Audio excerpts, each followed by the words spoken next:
Es un corte transversal, ¿sí? De una porción de la médula donde podemos identificar algunas estructuras netamente anatómicas, ¿no? Por ejemplo, ahí ustedes pueden observar cómo está constituido lo que vendría a ser tanto la sustancia blanca como la sustancia gris. Recordarán ustedes que cuando se refieren a sustancia gris, estamos hablando donde se encuentran los cuerpos neuronales, ¿sí? Cuando hablamos de la blanca, nos estamos haciendo referencia prácticamente a solo las vías. Entonces, en la médula vamos a tener pues lo que vendría a ser la sustancia blanca y la gris, ¿no? Donde se encuentran la mayoría de los cuerpos neuronales. Y esto tiene una forma característica, ¿no? Parece una H, ¿sí? Con sus astas anteriores y sus astas posteriores, ¿no? Recordar que por la parte posterior ingresa toda la información sensitiva, ¿no? Y por la parte anterior sale la información motora, ¿no? Ahora, en la médula espinal, así como en todas las regiones del sistema nervioso, vamos a encontrar lo que se denomina una organización somatotópica o una distribución somatotópica. ¿A qué se refiere eso? Que ciertos grupos neuronales se van a agrupar y van a inervar una porción o una parte de la extremidad. Por ejemplo, aquí esto vendría a ser un corte de una médula a nivel cervical, y ahí ustedes pueden evidenciar cómo ciertos grupos neuronales, empezando desde la línea media, o sea, de lo más interno a lo más lateral o lo más medial a lo más lateral, vemos que van inervando, por ejemplo, la musculatura más proximal del brazo hacia la más distal, ¿sí? Conforme nos alejamos del centro, son las motoneuronas que inervan la parte más distal, tanto en la extremidad superior como en la extremidad inferior, ¿sí? Se cumple lo mismo, ¿sí? Los músculos más proximales están hacia medial del asta anterior y los músculos más distales hacia la parte más lateral. Ahora, dentro de la distribución, vamos a ver que en esta médula vamos a encontrar núcleos motores, ¿sí? Distribuidos, como les decía, ¿no? Tanto medial hacia lateral. También de alguna forma van a estar distribuidos en cuanto a su función. Los más ventrales, o sea, los más anteriores, van a estar en relación a los extensores, y los más dorsales están en relación a los músculos flexores. Ahora, todos ellos van a estar también interconectados, y vamos a ver en esta otra lámina cómo están distribuidos tanto las vías que pasan a través de la médula espinal. Ahí está diferenciado lo que es todo en azul, vendría a estar en relación a las vías que ingresan. Y generalmente, ¿qué es lo que ingresa? Información somatosensitiva, ¿sí? O sea, todo lo que tiene que ver con sensibilidad, con propiocepción, va a ingresar por esa parte. Por eso está distribuido en color azul. Y en color rojo son todas las vías descendentes. Generalmente a la cabeza, ¿quién va a estar? La vía córtico-espinal. Y todos los que acompañan a la vía córtico-espinal, ¿no? La rubroespinal, la pontorreticuloespinal, la vestíbuloespinal, ¿no? Y también la otra subdivisión, que recuerden que la córtico-espinal se divide en lateral y en ventral. Así como les hablé de una distribución somatotópica de las motoneuronas que inervan, ¿no? La musculatura, tanto en extremidades, también vamos a tener una distribución somatotópica en las vías. Miren, si se dan cuenta, la vía córtico-espinal, tanto la lateral como la ventral, así como las vías somatosensitivas, sobre todo las que relacionan al cordón posterior, van a tener también una distribución de esa manera, ¿no? ¿En qué está relacionado? La C es cervical, la TH torácica, lumbar y sacra. O sea, hacia dónde van y hacia dónde están distribuidos esas neuronas. Es por eso, miren, es por eso que, por ejemplo, si yo tuviera un tumor, una metástasis que está comprimiendo, imagínate que esta es la médula cervical, yo tuviera un tumor que está comprimiendo desde afuera hacia adentro, ¿qué creen o cuál creen que sería mi primera sintomatología? ¿De mi mano o de mi pierna?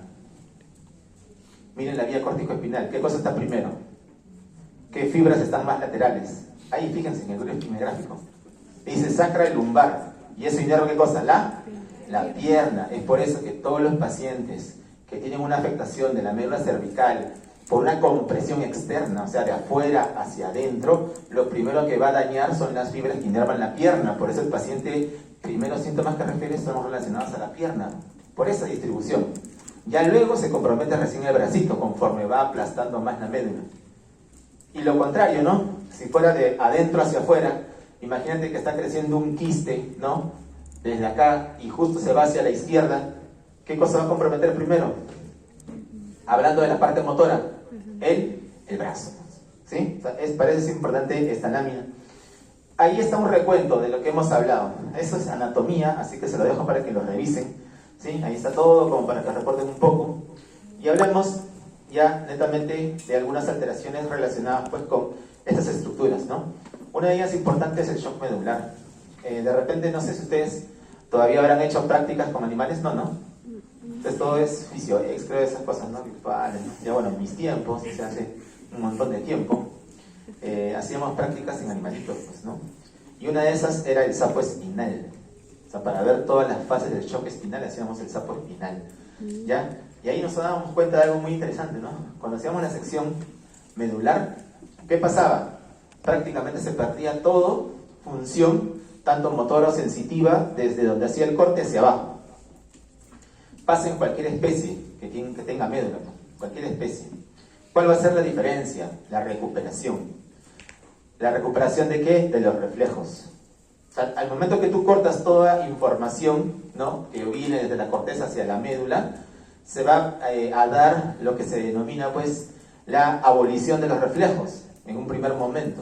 Nadie va a tener reflejos porque es como que la fase de shock, ¿ya?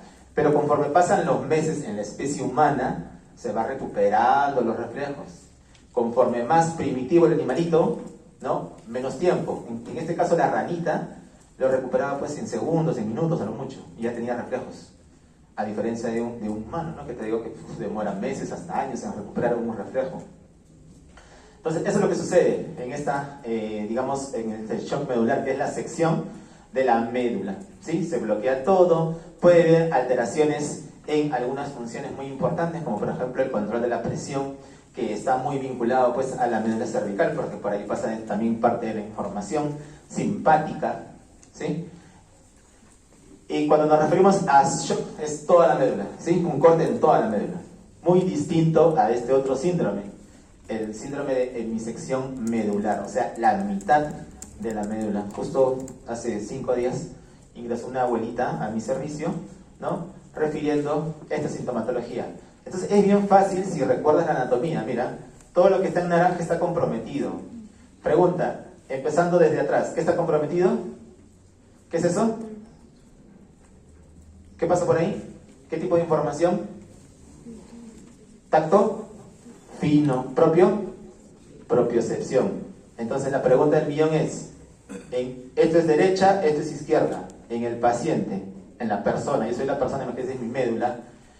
¿Dónde voy a tener la alteración? ¿En mi derecha o en mi izquierda?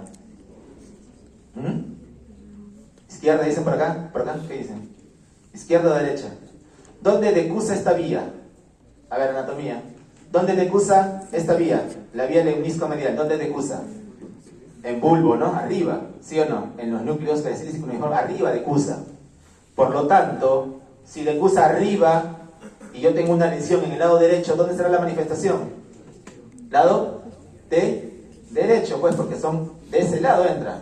¿Me entiendes? Está al lado derecho, al lado derecho. Muy diferente la vía del dolor. La vía del dolor, sigue el puntero, la vía del dolor, por ejemplo, de mi cuerpo izquierdo, entra por acá y decusa la línea media y se va hacia la parte anterior y sube. Entonces, porque decusa, en este caso, que se ha comprometido la médula del lado derecho, ¿dónde estará comprometido la sensibilidad al dolor? En el lado en el lado izquierdo, es contralateral. ¿Y la parte motora dónde está comprometida? ¿En el lado derecho, sí o no? Por lo tanto, ¿dónde se va a ver la manifestación? En el lado derecho. ¿Sí? Así de sencillo es una hemisección medular. Solo tienen que recordar cómo están distribuidos y cómo hace la decusación, ¿ya? No es nada complicado, solo que muchos de nosotros, incluyéndome a mí, cuando hemos estado en pregrado hemos tenido lo que se denomina neurofobia, ¿sí o no? A ver, levante la mano, ¿quién no es neurofóbico? Nadie. ¿Eh? Eso pasa, ¿ya? En pregrado y en posgrado existe neurofobia, ¿ya? El que está acá adelante ha sido neurofóbico. No me gustaba neuroanatomía ni neurofisiología. ¿Cuándo me gustó? Cuando recién salí. ¿Ya? Muy bien. Esa es en mi sección medular. Te lo he resumido. Solo que acá está agregado ¿qué cosa? Las causas. Pueden ser traumáticas, ¿sí? Accidente de tránsito, caídas. Pueden ser inflamatoria, ¿no? Una mielitis por una enfermedad autoinmune. Pero también puede, en este caso, así como daña vía motora, vía sensitiva, también en algunos casos hay vías autonómicas, pero en este caso no es tal alteración porque solo está dañada en un lado. El otro síndrome sería el síndrome de medular central. Si se dan cuenta, está comprometido desde el centro hacia afuera, como siguen las flechitas, desde el centro hacia afuera. ¿Y eso cuándo sucede? Sucede, por ejemplo, cuando los pacientes tienen tumoraciones o quistes que van creciendo desde el centro hacia afuera. O sea, eso tiene tiempo. Un quiste no crece de la noche a la mañana, ¿ya? Entonces, generalmente esa sintomatología es un poco más crónica. ¿Sí? O sea, necesita más tiempo. No es como la otra. Pero pregunta del millón. A ver, ¿qué estructura te cruzaba por el centro? ¿Qué vía? La vía del dolor. ¿Te acuerdas que te dije, no? Entra por las astas posteriores, ¿sí? Decusa y se va en el enlace espinotalámico. Por lo tanto, tendrá una alteración de ¿qué este paciente? Del dolor solo, donde se encuentra la tumoración, solo donde se encuentra el quiste, pues. Porque no pienses que toda la médula tiene un quiste, ¿no? Ya sería pues, ¿no? Un poco extraño y ya rarazo, ¿no? O sea, tiene un quiste, pero en una porción. Entonces, en esa porción va a haber una alteración, como dice aquí, ¿no? Va a haber una disociación. ¿Por qué? Porque va a perder la sensibilidad superficial. Ojo, la superficial, ahí está metida el dolor, la parte de la sensibilidad térmica, ¿no? La termoanagesia también está metida ahí. Pero preserva, ¿qué cosa? La profunda. ¿Por qué? Porque la profunda está más atrás, pues. ¿Sí? Lo primero que va a comprometer siempre es lo que pasa más cerca, pues. En este caso, la decusación de la vía del dolor, como dice aquí. Y si se afecta la vía motora, ¿de dónde vamos a empezar? Acuérdate, ¿sí? ¿De dónde crees que va a empezar? ¿Qué cosa estaba más al centro? ¿Te acuerdas en el gráfico, en los primeros gráficos? ¿Qué cosa estaba más al centro? La musculatura proximal, pues, ¿te acuerdas el bracito? Proximal, distal. Entonces, si la afectación es desde el centro hacia afuera, ¿qué se afectará primero?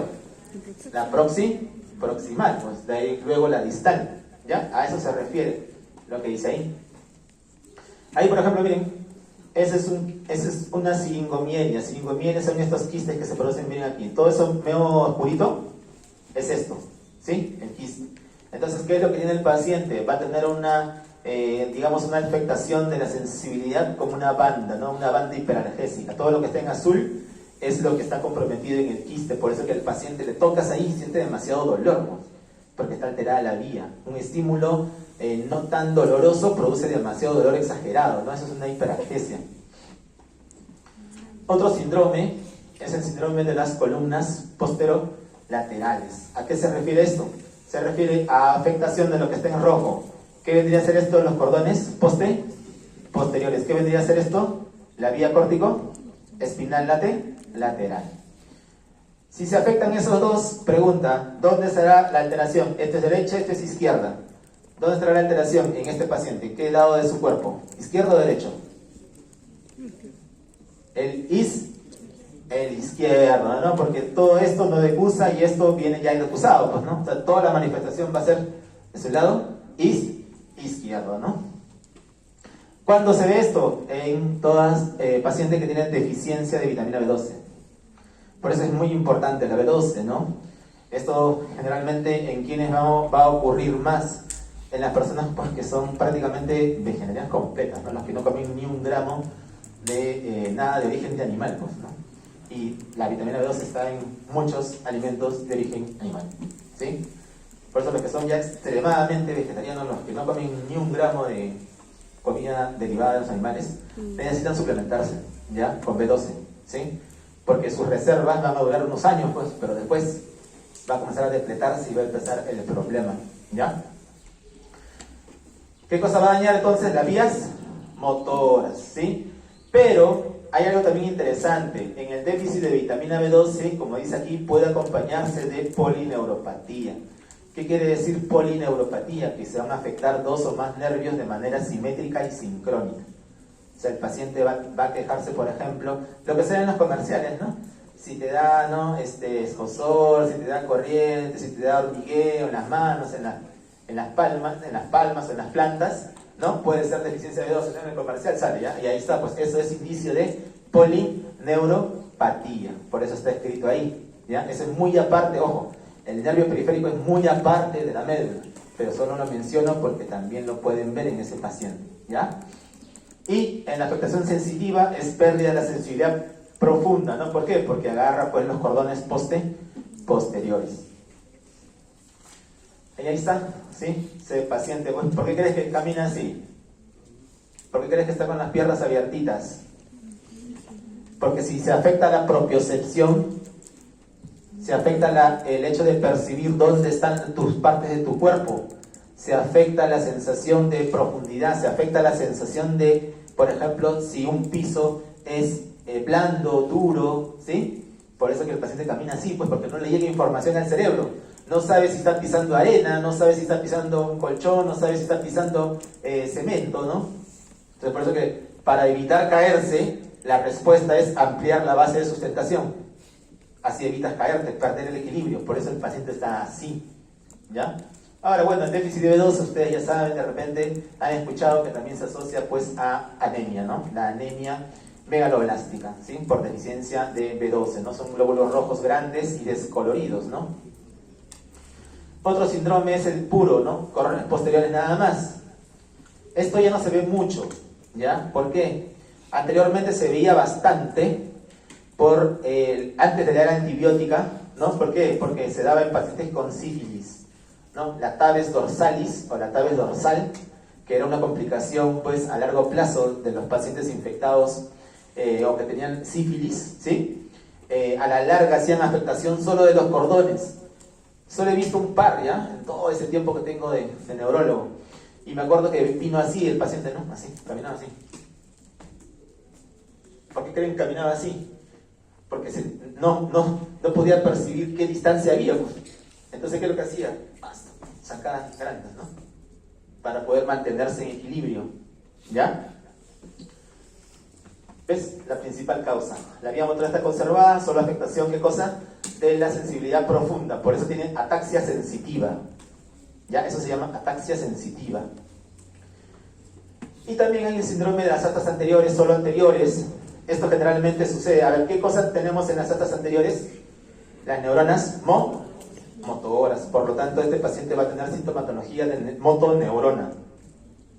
Y existe un grupo de enfermedades, ¿no? Que de repente ustedes no sabían que existían, pero lamentablemente cuando falleció este personaje ilustre del rock nacional, ¿se acuerdan? Las enfermedades de motoneurona, pues, ¿no? Él tenía una de esas tantas, ¿ya? Un ejemplo de esas es la esclerosis lateral amiotrófica, ¿sí? Por eso se llama de esa manera, pues se van dañando las motoneuronas, por eso se llama enfermedad de las motoneuronas, ¿ya? Ahí está otra de ellas, la atrofia muscular espinal, ¿sí? Infecciosas, la poliomielitis, por ejemplo, ¿no? No sé, de repente ustedes conocerán que en el esquema de vacunación está la antipolio, ¿no? ¿Sí? Porque en las décadas pues, de los 70, de los 80 había mucho infección pues, por polio, ¿no? Y esos pacientes tienen afectación justo solo de las motoneuronas, ¿ya? Por eso que son las que se afectan. Otro síndrome es el síndrome de arteria espinal anterior. ¿Por qué le llaman de esa manera? Por la irrigación, mira. La espinal anterior irriga todo este cejamiento. Y generalmente, ¿en quién se ve? Por ejemplo, cuando hay un infarto, pues, ¿no? Hay un infarto justo de la arteria. Se obstruye la arteria y prácticamente se pierde todo lo que está allá en naranja, ¿no? Si se pierde todo eso, generalmente, ¿qué cosa vamos a afectar? Sobre todo, vamos a ver esto, paraparesia o tetraparesia, dependiendo de dónde está la lesión, pues. Si yo tengo una lesión lumbosacra, solo se afectará ¿qué cosa? La pierna, ¿no? Si tengo una lesión más arriba, más cervical, ya se afecta todo, ¿no? 4 extremidades, de eso va a depender. ¿Y qué más voy a perder? Voy a perder esto, la sensibilidad termoalgésica, porque pasa por aquí, pues ¿te acuerdas qué cosa te cruzaba hacia el otro lado, ¿no? Y ascendía la vía del dolor, ¿no? Por eso este paciente tiene esa alteración termoalgésica. Pero ¿qué conserva? Lo de los cordones posteriores, pues, ¿no? La sensibilidad propioceptiva, ¿ya? ¿En qué pasó? Ahí está. Muy bien, hasta ahí hemos hablado de algunas cosas del médula interesantes, algunos síndromes que se pueden evidenciar por la alteración, ¿ya? Ahora, muy importante también es hablar de otras estructuras que de alguna forma se van a relacionar con toda la información que llega a la médula. Recuerda que a la médula llega información sensitiva, no solo táctil, no solo térmica, no solo del dolor, sino también profunda, ¿sí? Y ahí tienen que ver mucho estos receptores, los receptores propioceptivos. Uno de ellos es el que está ahí, ese se denomina el huso muscular. El huso muscular se encuentra ubicado en las fibras intrafusales del músculo. Ojo, de repente para que recuerden un poco, de repente lo han leído en algún momento, en el músculo tenemos 2 tipos de fibras, fibras extrafusales y las fibras intrafusales. Las extrafusales son las que sirven para movimiento. Cada vez que tú haces movimiento, ¿sí? Cada vez que haces movimiento, no sé por qué se ríen algunos, cada vez que haces movimiento se estimulan las fibras extrafusales. Muy bien. ¿Y las intrafusales para qué sirven? Para alojar a este receptor. El huso muscular es un receptor propioceptivo, ¿ya? Y que generalmente lo evalúan. De repente ustedes han visto a los neurólogos con un martillito, ¿no? ¿Han visto? Ya, ese martillito estimula al huso muscular. Y lo que se evalúa con ese martillito son los reflejos miotáticos. ¿Ya? Así se llaman, reflejos miotáticos. Antiguamente, hace muchos años, ¿no? Se llamaban reflejos osteotendinosos. De repente alguien los recuerda de esa manera. Pero el nombre correcto es reflejo miotático, porque se estimula el huso muscular. El huso muscular, según tu librito Guyton, ¿no? Puede tener 2 formas, en bolsa nucleada o en cadena nucleada, pero es la misma función la que van a tener. ¿Qué van a medir el reflejo de estiramiento? ¿Sí? Es ese que te acabo de decir, que mejor lo vamos a entender aquí. Mira, aquí está. Golpea con el martillito el tendón. ¿Y qué es lo que hace? Al golpear el tendón, lo que hace es estirar. Ojo, el estímulo es el estiramiento. Ojo, el estímulo para este receptor es el estiramiento. Entonces, al golpear aquí, estiro el huso muscular. Lleva la información por una neurona sensitiva hacia el asta posterior. Y aquí es donde hace sinapsis con una neurona motora del asta anterior, aquí está en verde. Y si se dan cuenta, la neurona va hacia el mismo músculo que ha sido excitado, ¿no? Es por eso que si tú golpeas el tendón del bíceps, la respuesta es esta, ¿no? Si yo percuto el patelar, la respuesta es esta. Porque el mismo músculo que estoy estimulando a su uso muscular es el mismo que se va a contraer. ¿Te das cuenta? A la vez también se contraen los agonistas y los sinergistas del movimiento, porque recuerda que tú puedes tener varios grupos musculares que pueden hacer la misma función. Es por eso que aquí hay 2 grupos musculares, ¿no? El sinergista y el músculo excitado, que van a contraerse. Pero al mismo momento se tiene que relajar el antagonista del movimiento.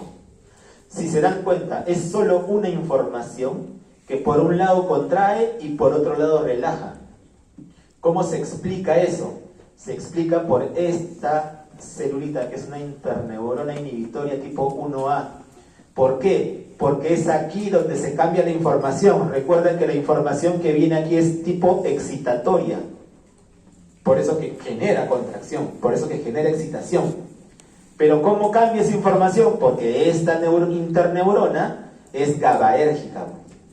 GABAérgica glicinérgica, o sea, tiene GABA o glicina. Y ustedes saben, de repente ya han estudiado neurotransmisores, que GABA y glicina son inhibidores. Y al ser inhibidores, a la motoneurona de aquí la van a inhibir. ¿Para qué? Para que ya no se contraiga y al contrario se relajen. Y eso es lo que sucede en el reflejo. ¿Ya? En la forma, de repente, en práctica lo van a hacer esto, ¿no? ¿Sí? Solo para que recuerden y nunca se olviden. Una forma, de repente, que yo la aprendí hace muchos años, es estirar la mano con la palma hacia adelante. ¿Sí? Y empiezas desde aquí, ¿no?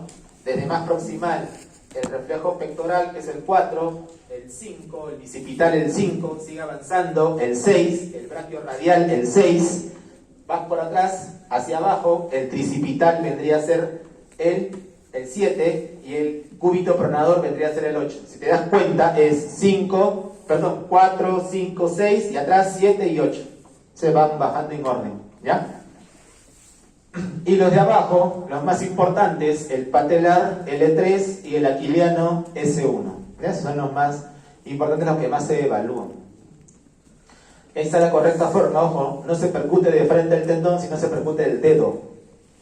¿Sí? El dedo. Los que de repente en algún momento de sus vidas, ¿no?, van a hacer una especialidad, si alguno de ustedes se inclina por la neurología, se van a dar cuenta que el martillo duele. ¿Ya? Duele. ¿Sí? Van a terminar con los dedos pues sin sensibilidad. Igual aquí, ven, siempre percute el dedo, ¿no? El bicipital, el tricipital. Ahora, ¿se acuerdan que hace rato hemos hablado de esta interneuronita, no? ¿Sí? Que era importante ¿para qué? Para el reflejo miotático, ¿no? Porque producía ¿qué cosa? Inhibición, acuérdate, la interneurona 1A. Pero así como hay una interneurona 1A, también hay una que se denomina la 1B.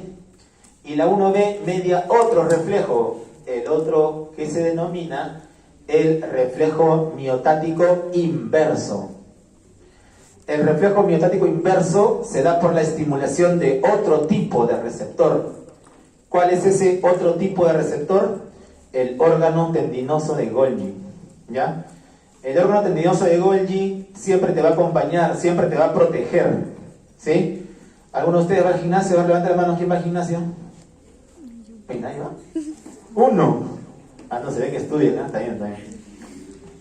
¿Ya? Los que van al gimnasio, seguro en algún momento, de repente los varones más que las mujeres, han querido impresionar, ¿no? Y de frente han ido a cargar sus 5 kilos, ¿sí? Y pregunta, ¿se han percatado que cuando van a cargar un peso excesivo lo sueltan? ¿Se han percatado? ¿Se han percatado que cuando van a intentar algo que es muchísimo, de repente más para su contextura, lo sueltan? No es que ustedes lo hayan soltado, ojo, no es que hoy mi cerebro me ha mandado a soltarlo, no. Se sueltan porque este receptor es muy sensible a la tensión. ¿El uso muscular a qué era sensible? Al estiramiento. Este receptor es sensible ¿a qué? A la tensión. Entonces cada vez que hay mucha tensión, ¿sí?, al toque, ¿qué es lo que ocurre? Mira, por ejemplo, ahí está cargando una pesa y cuando ya está demasiado tiempo en esta posición va a soltar la pesa. ¿Por qué? Porque este reflejo protector del órgano tendinoso de Golgi lo que hace es igualito. Mira, una neurona sensitiva entra por el asta posterior, la información sale, pero a diferencia, mira, acá hay un montón de interneuronas, ¿no? Esas interneuronas inhiben al músculo, por eso que tu músculo lo suelta, pues porque se relaja. ¿Ya? Esa es la explicación, lo suelta porque se relaja. ¿Ya? Es por eso que no podemos tener mucho tiempo un peso, ¿no? Si hacemos una competencia, van a ver que un peso de 5 kilos estirada la mano, no muchos van a aguantar mucho tiempo, no lo van a ir soltando, ¿no? Así te diga que con esa prueba de fisiología igual, ¿no? Lo vas a soltar, pues. Es imposible que te quedes todo el tiempo en tensión, ¿ya? Muy bien, no se olviden, reflejo miotático inverso. Existe otro que de repente en algún momento te habrá sucedido, te habrá pasado, ¿no? Alguna vez has ido a la playa y de repente has pisado una conchita rota, un erizo de mar. ¿Te ha pasado? ¿Nunca? No vas a la playa tampoco. O sea, no vas al gimnasio, no vas a la playa. Qué vida, ¿eh? Has tenido infancia. ¿Cómo cambian los tiempos, no? Ya bueno. Alguna vez, de repente, ya si nunca te ha pasado eso, llega a tu casa, tira chinches y sácate los zapatos y pisa uno. Para que veas este reflejo, el reflejo miotático inverso. ¿Qué es lo que sucede? Cuando existe un... Ojo, aquí el estímulo, ¿qué cosa es? Es dolor. ¿Qué va a pasar cuando tú pisas un chinche? Imagínate, con mi planta derecha piso un chinche. ¿Qué va a pasar? Grito. No, aparte de gritar. Eso, retira ¿cuál? ¿La que pisó o la otra? Eso, la que pisa hace esto. E inmediatamente, ¿qué pasa con tu otra pierna? ¿No haces esto y estás así? Ya, pues, ¿por qué? Porque ese reflejo te usa la línea media y si te das cuenta, genera flexión donde está la noxa y genera extensión en el otro miembro, en la otra extremidad. Por eso se llama flexo extensor cruzado o flexión en retirada, pues, ¿no? Cruzada, ¿ya? Porque va hacia el otro lado. Ojo, lo mismo pasa en la mano, ¿ah? Solo que a veces no es tan perceptible, pero pasa lo mismo. Me acuerdo que hace años, cuando recién me iniciaba en la docencia de fisiología en una universidad X, me acuerdo que así de broma les dije, si nunca han visto un reflejo de retirada, ¿no? Díganle a su papá o a su hermano que toque el agua caliente, ¿no? Y grábenos, ¿no? Y a la clase siguiente, unos patas vino, doctor, quiero enseñar mi video. ¿Qué video? Le digo.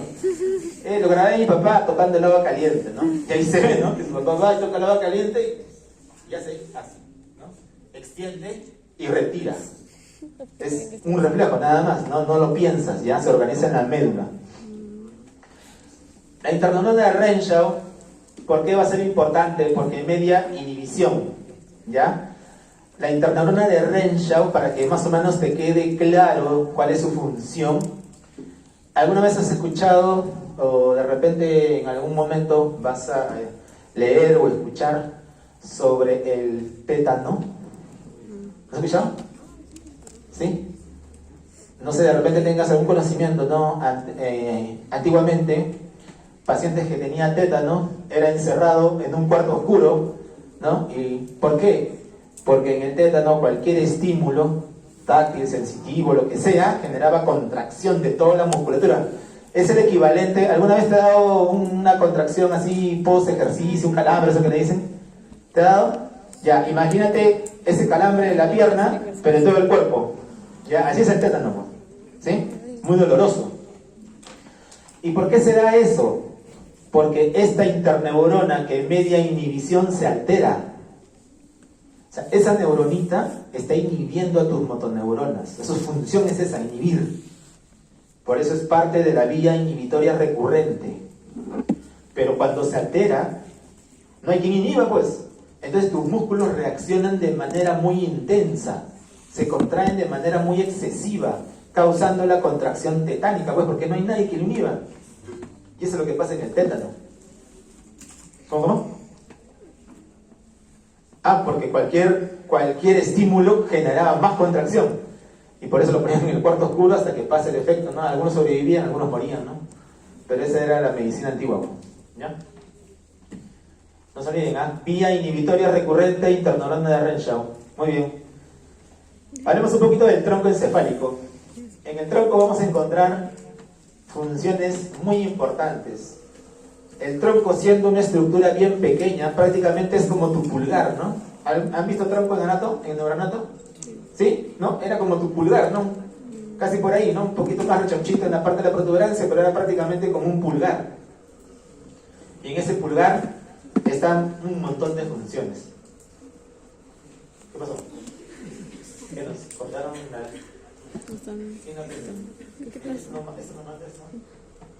¿Quién ha sido? Para jalarlo.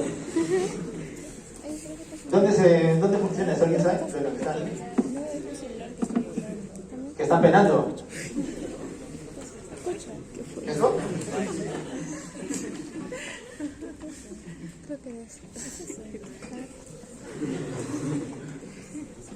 No han pagado su pensión, seguro.